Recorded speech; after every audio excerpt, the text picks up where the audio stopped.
Welcome guys, my name is Matthias, and yes, welcome to Miscreated. Okay, for those of you who didn't know where the screenshot came from, it came from Miscreated.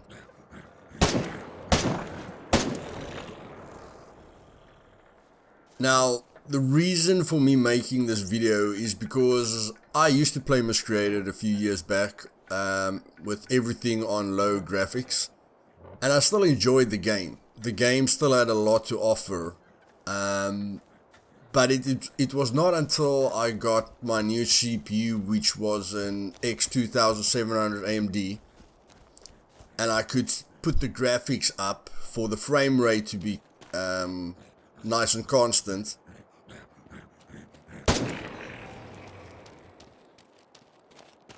that I started enjoying the game a lot more. And like I've said in previous videos, Miscreated is the only game where you can immerse yourself in every single situation. Just by the fact that everything scaling is perfect. Okay, everything pulls you into the experience and makes you enjoy the game. Okay, especially on very high settings. You can see the texture on the wood, everything, and some things even tell a story. Now, some of the photos in the game gets repeated, but every house feels like a different experience if you take your time. And in my opinion, that is the most important thing when playing a survival game, is to, take your time with it and enjoy it for what it is. And what a survival game is, in its essence, is an experience. Yes, there's a challenge to surviving, but there is no end to it, which for me adds a lot of value to a survival game.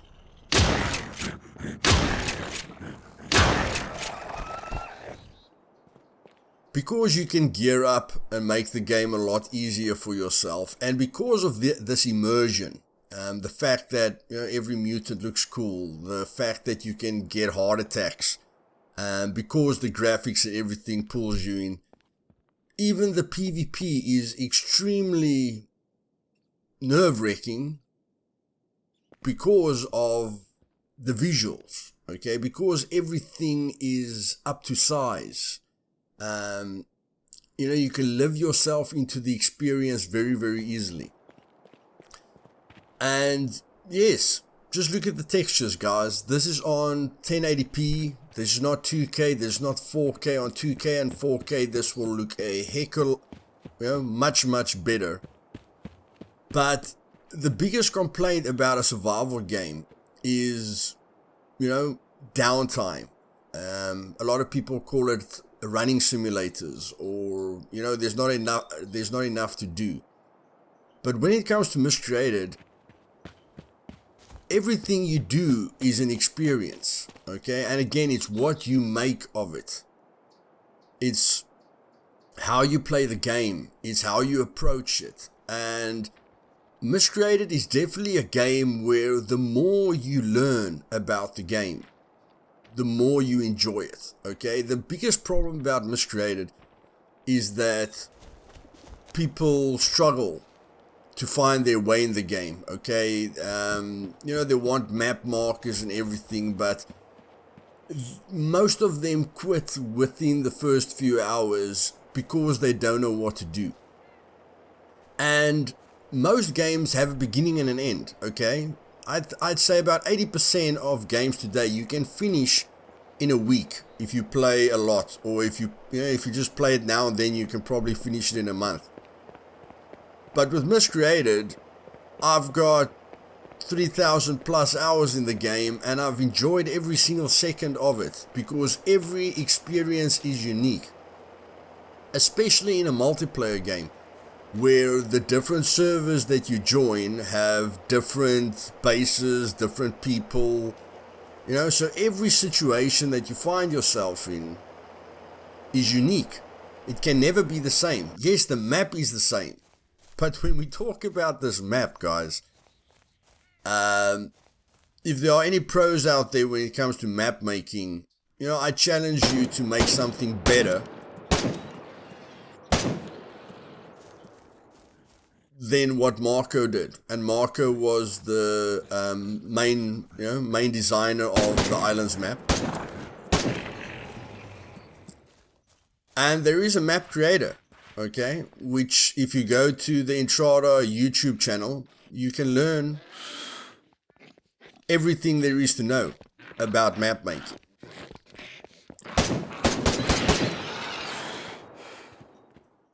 And yes, see if you can create something better, okay? I've gone into the map editor, and for me to create something like, I've always wanted to make a Walking Dead map with all the points of interest that the Walking Dead has. You know, the main highway into the city, Negan's place, every single, you know, point of interest that we saw in the Walking Dead. I wanted to create a map that has all those points of interest. But when I looked at the amount of work that goes into a map, now I didn't want to make it 4x4 kilometers, although they tell you to rather focus on 4x4 instead of 8x8.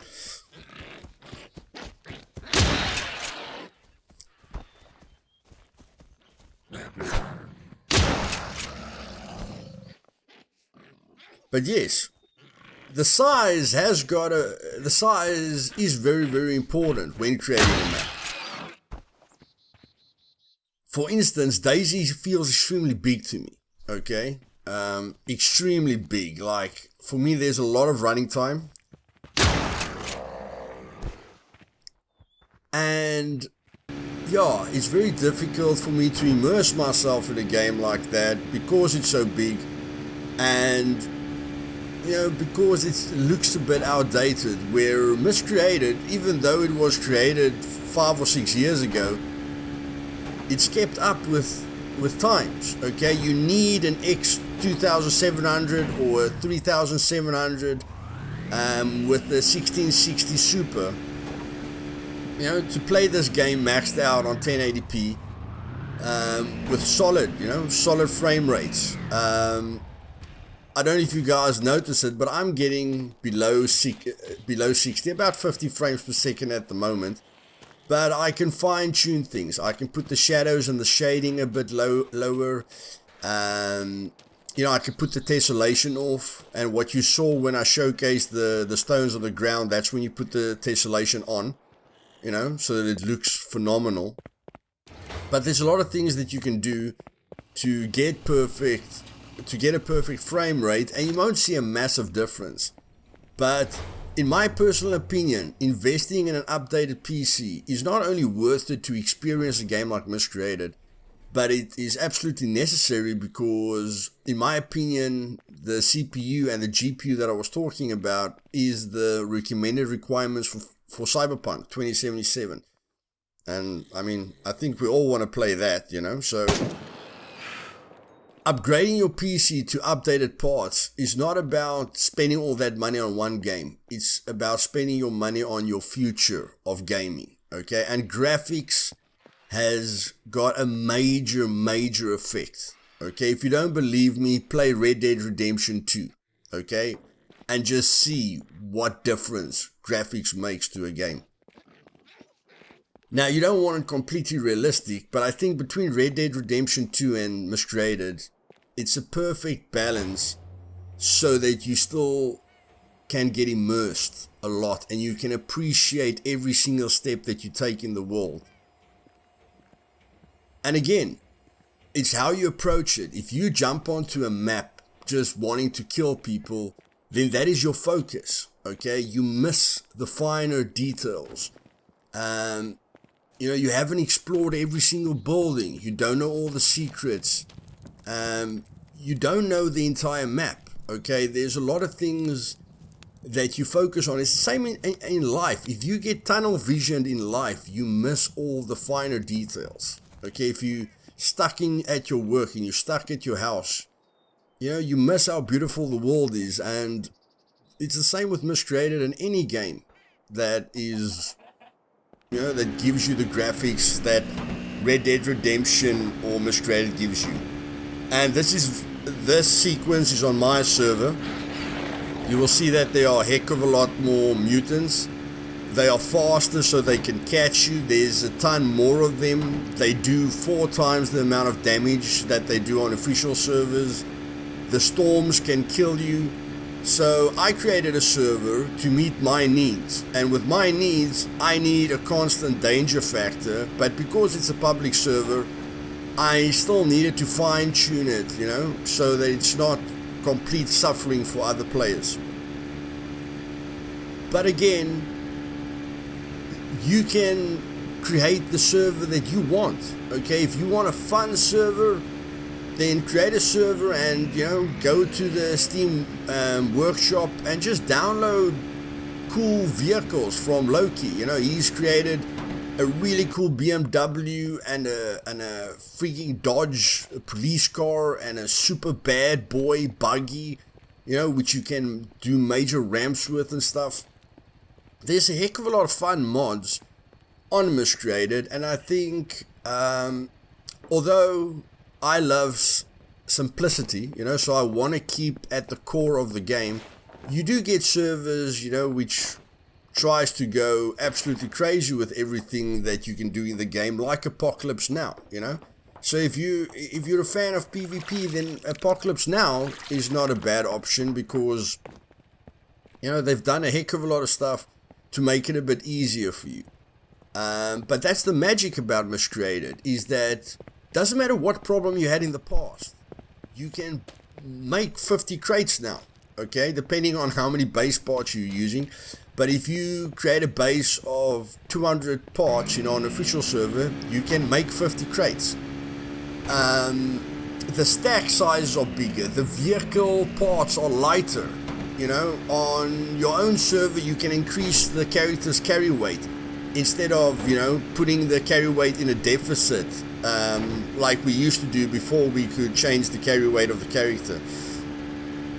There's a heck of a lot of options, and because all these things have made it easier, and you can collect as many things as you want, there's a lot of options. And at the moment we're driving in Haywood, and yes, on my server the spider mutants spawn everywhere, not only in the north, but nighttime, specifically nighttime, is a very, very important part of being immersed and experiencing a survival game, because it reminds you of not complete real life, but it makes you experience a situation like this, a fantasy experience like this, in the best way possible, that you're a character that needs to survive against all elements. Like on my server, the mutants can kill you, the storms can kill you, the players can kill you, weather can kill you. There's a lot of things that that you have to survive from, but that is what makes Miscreated so great, is that you can create your own server, you can create your own map. If you ever think you can, if you ever think, I just wish I can have this kind of map, there's a lot of choices today in Miscreated. And the reason the title was the most beautiful survival game ever is because I don't see any competition except for Red Dead Redemption 2. And Red Dead Redemption 2 is more a role-playing game to me instead of a survival game, okay? I am planning 2 big videos where I am going to try and see what our possibilities are with survival games, because I feel the AAA companies, if they just learn from all the small developers and they just see how much interest there is in a survival game from the start. I'm not saying over time, over time people get disappointed with various things, but if you look at how many people bought Red Dead Redemption 2 right from the beginning, although it's not a survival game, it still immerses you in the role. If you look at how many people bought Scum right in the beginning, if you look at how people were excited about Survive the Nights, okay, doesn't matter what happened, It's how much interest there was in it right from the start. If you look at all the hype that went around Dead Matter, there is a very, very, very big player base who wants the perfect survival game, okay? And if there's one thing that they can learn from Miscreated, is that visuals are extremely important, okay? Does that mean they have to build the game with a CryEngine? No. But they can still learn a lot about what visuals can mean when it comes to immersion, fear, adrenaline, and the overall experience that you have, okay? When it comes to your experience, graphics is extremely important, because I have never had such an adrenaline rush or got so scared or, you know, had such a physical effect on my body as Miscreated gave me, because of a certain situation that I was in, and because of the graphics, you know, it pulled me in completely and had literally a physical effect on me, like my hands are shaking, or I'm getting scared, or I feel pressured, you know, or frustrated, or whatever the case may be. But there's very peaceful times like this when I'm driving past the river. Just listen to this.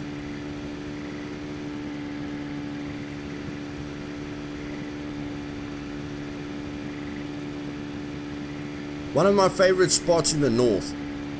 And that's what makes a survival game great, is that you can enjoy the peaceful moments just as much as you enjoy the action-packed moments. Of course, the action-packed moments are your highlights, but it's like life, okay? You have to enjoy the short bursts with the peaceful moments. Otherwise, you know, you struggle to stay happy. And again, with the base building, Miscreated's base building isn't perfect, but again, it helps you to create something that's your own, something that's unique. And I love the fact that you can create something or a base that no one else has built before, okay? And that you can use your imagination. And the best thing about Miscreated is the time it takes you to build a base. You know, in the beginning, it feels grindy. Just like in any survival game, when you start out, you've got nothing, you die a lot, you get frustrated, you know. That's more or less how your life starts when you get out of school. A lot of things are frustrating and you feel a lot of pressure until you reach that finish line, whatever you want to call the finish line, but when you get comfortable. And with Miscreated, once you've built a base, you know, made out of 250 parts, on my server you can build a base up to 300 parts. Once you've completed that base, you feel a sense of accomplishment. And because you can create the base the way you want it, you know, there's a lot of enjoyment of what you have accomplished. Especially when you survive and you get all the cool gear that Miscreated has to offer. There's a sense of accomplishment there as well. Which is what a survival game is all about. And there's a heck of a lot to do, not only building your base, but there's a heck of a lot to do in the base, you know, melting iron ore, melting sulfur, you know, putting decorations in your base, lights, bridges, dragging metal parts to your base, and everything. And guys, yeah, I'm just doing an experiment where I put the anti-aliasing off. So, do me a favor, Miscreated is not really expensive. Get the game, experience it for yourself. There's a heck of a lot of servers that you can try out today. And by far, it's still the most beautiful game, you know, in 2020. My name is Matthias, and I hope I gave you guys something to look forward to, or, you know, a different way to think about Miscreated or survival games overall. And yeah, I hope you enjoyed it. If you did, click the like button, and if you want to see future content with me, click that sub button and bell button. Survival is always great, guys. and have a great day. Cheers.